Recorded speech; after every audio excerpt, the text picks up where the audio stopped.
It's You is one of the most confronting episodes of BoJack Horseman. It's the end of his season-long mission to win an Oscar, but deals with the interpersonal wreckage left behind to get there. BoJack is the center of attention for his role in Secretariat, but he's jeopardized his closest relationships in the process.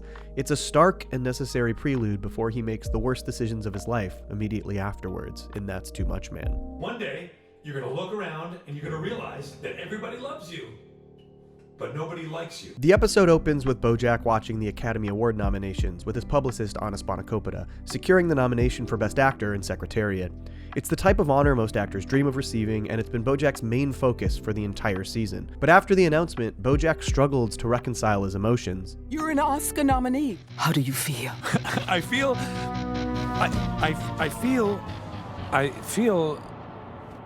the same. BoJack's entire life has been spent trying to become something great, falsely believing that it will finally bring him the happiness he craves. And through his hyper-focus on trying to receive the Oscar nomination over Season 3, BoJack strained every single important relationship he had. He fired Princess Carolyn during Best Thing That Ever Happened, when her overzealousness lost him 2 important acting roles. This was her first major slip-up in 23 years of being his agent. He sleeps with Todd's ex-girlfriend turned business partner Emily behind his back. This damages Todd and Emily's relationship, and Emily leaves the company out of guilt, claiming she and BoJack have both mistreated Todd. You're sweet, Todd. You shouldn't waste that on people who don't deserve it. BoJack neglected these relationships in favor of his own ego, despite the fact that he knew his performance in Secretariat was actually a CGI double. After seeing how well his performance was received, he really started to embrace the charade. I always knew that I was more than just a dumb TV actor, and I can't tell you how great it feels to finally be doing the kind of work that I can be proud of. And though he initially feels no sense of accomplishment or happiness at the nomination, Anna pep talks him into embracing the success. BoJack throws a gigantic party to celebrate, complete with random LA socialites and luxurious gifts. Tell them I want my free Tesla parked in my goddamn living room. I'm BoJack! And though BoJack is surrounded by countless people there to celebrate him and is being showered in expensive gifts, all of it is empty and meaningless. He doesn't actually know a single person at the party, and he spends the entire time drinking and dancing. This is, ironically, a perfect representation of something he lamented earlier in the season, after Secretariat became a success. One day, you're gonna look around and you're gonna realize that everybody loves you, but nobody likes you. And this is when somebody shows up to the party to show BoJack real, actual support.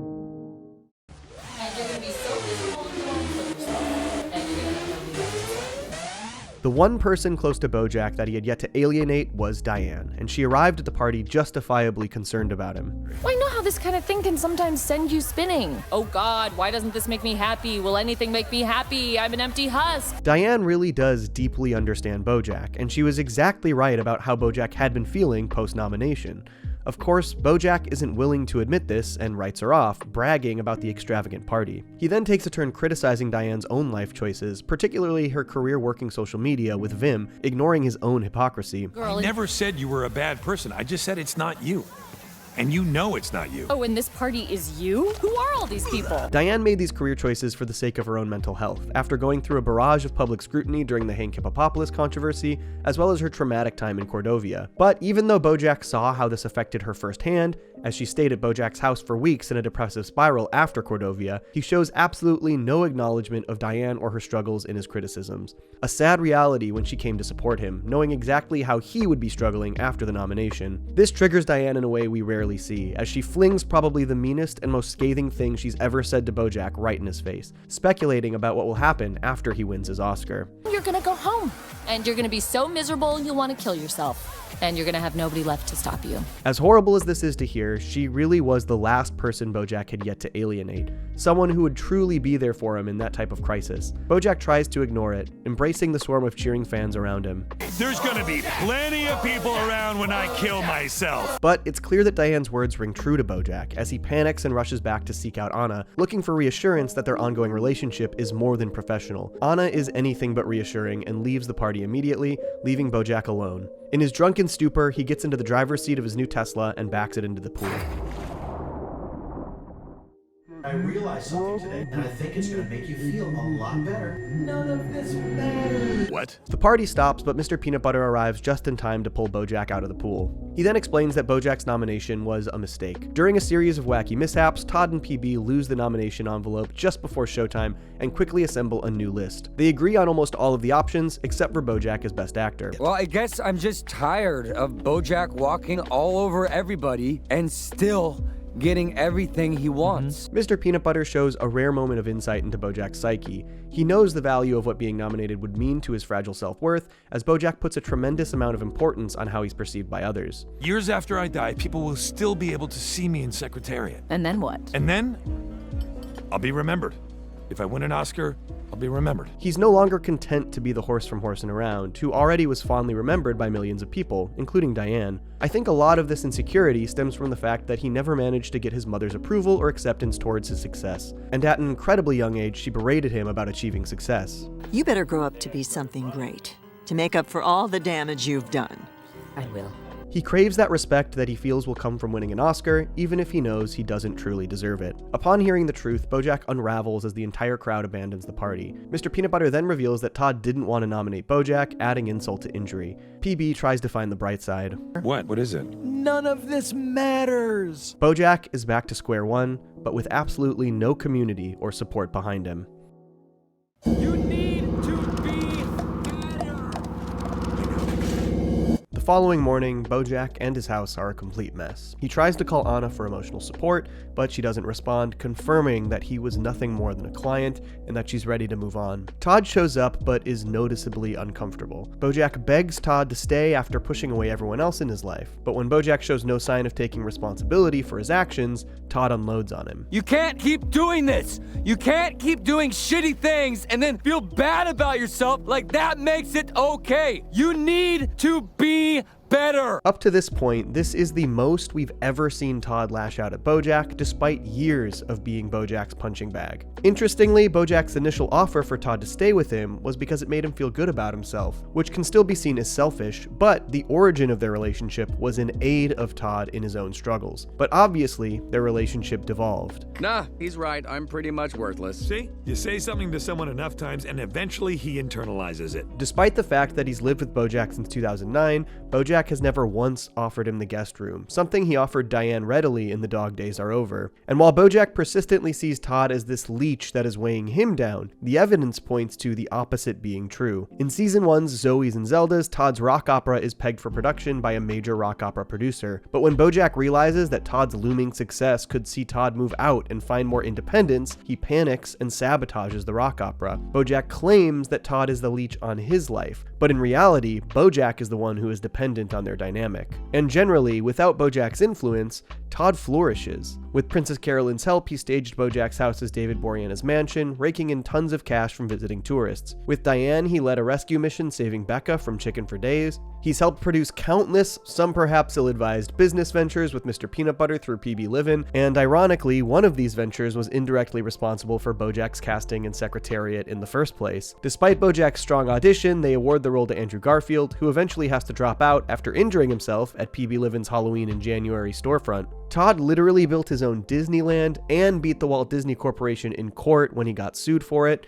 He's got a magnetic personality that for some reason really attracts film directors, particularly Kelsey Jennings and Quentin Tarantino. Todd was even brought in by Tarantino to help reconceptualize his entire movie, eventually turning it into a bi-monthly curated box of snacks. He started a massively successful rideshare business with Emily that eventually paid him out millions of dollars, even though he accidentally tipped his waitress the entire fortune. So despite how Bojack feels, the reality is that Todd has massive potential, and Bojack's stranglehold on him seems to be holding him back. This isn't the first time Todd has pressed Bojack about how he treats him. Todd confronted him about the rock opera a couple of different times. It was something I cared about, and what you did really hurt me. You know, and maybe I just need to stop expecting you to be a good person, so that way I won't get hurt when you're not.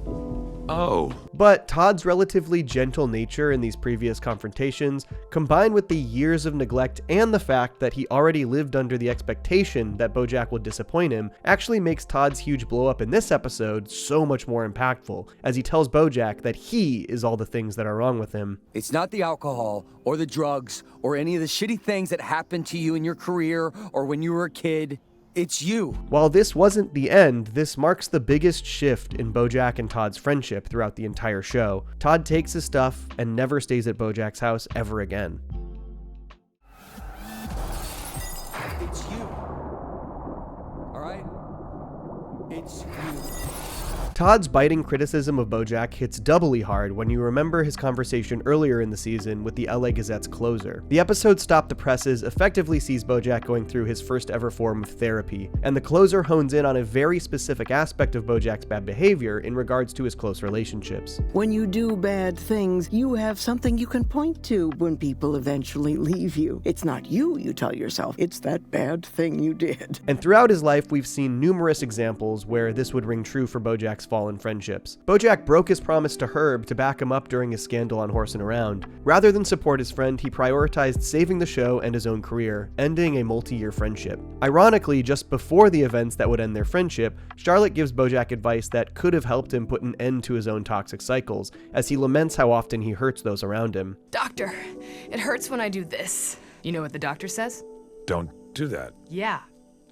That's actually good advice. Obviously, BoJack doesn't follow this advice, but ultimately, he felt he always had these bad things to fall back on as his excuse, that it was the people leaving him because of the thing he did. For BoJack, it removes a layer of culpability. Yeah, I did that thing, but if I hadn't done it, they wouldn't have left me. It wasn't me, it was that thing I did. That's what makes his plea to Todd in their final conversation in It's You so painfully unaware of his own shortcomings. Even after alienating everybody in his life over the course of the season, he still in some way sees himself as the victim. Don't leave me now. Don't be like everybody else. Don't be like everybody else, he says. There is no remorse or guilt for driving those closest to him away, just victimization and attempted shaming to keep Todd in his increasingly toxic orbit. When in reality, we know that it has nothing to do with everybody else. It's only one thing. It's you. Fuck, man. What else is there to say?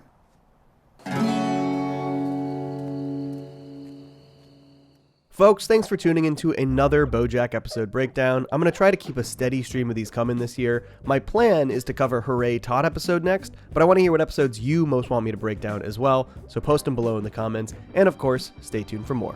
Peace! Johnny Chinchilla!